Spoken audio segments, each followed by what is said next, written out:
More than 3,300 cars passed through DUI checkpoints in 6 area counties on 10 different nights in 2016, according to the data we obtained. It's literally a few seconds delay. Most drove away without any problems, but not Kendall and Salyer. They slowed me down and they checked my license and they asked me to pull over. The 22-year-old's trip to KINGSPORT to pick up pizza I was like, oh gosh.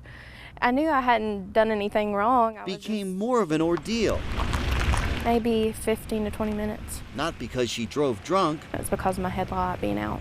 but because of a misdemeanor light law violation. I thought the DUI checkpoints were mainly focused on drunk driving, so I was hoping that maybe they would give me a warning. Her misdemeanor ticket for a broken headlight is one of nearly 30 equipment violation citations handed out by police at sobriety checkpoints in 2016, one of roughly 130 citations or arrests for non-DUI crimes. Other tickets we discovered cited at DUI checkpoints: lack of registration, seatbelt violations, drug possession, and improper child restraints. In any other circumstance, police could have never pulled over many of those people to begin with, without reasonable suspicion. The checkpoints opened the door for officers to observe the other crimes. I think that's what we call, collateral damage. In contrast, records show police filed just 7 DUI or driving under the influence charges, which ironically ties for the 7th most common crime at DUI checkpoints. That's actually an argument against these sort of checkpoints.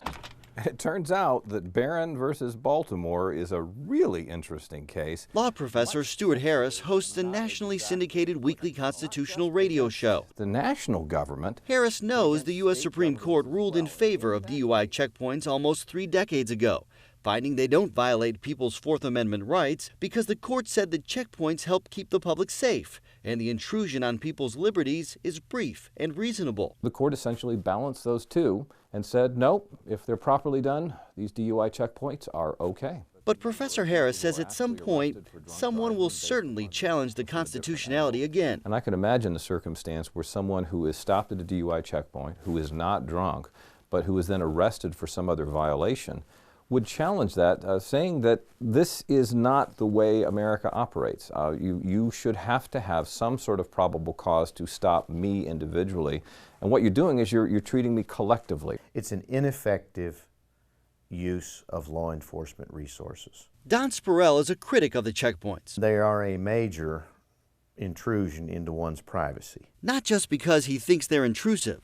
The defense attorney says there's no proof, other than assumptions, they actually keep the public safe. He says the state and local law enforcement data we analyzed prove his point. Show me the numbers. Show me it works, and maybe I'll agree with it. Are you aware of any data or evidence that show this actually works? Well, I don't know that could actually be measured. Departments are required to tell the public about upcoming checkpoints.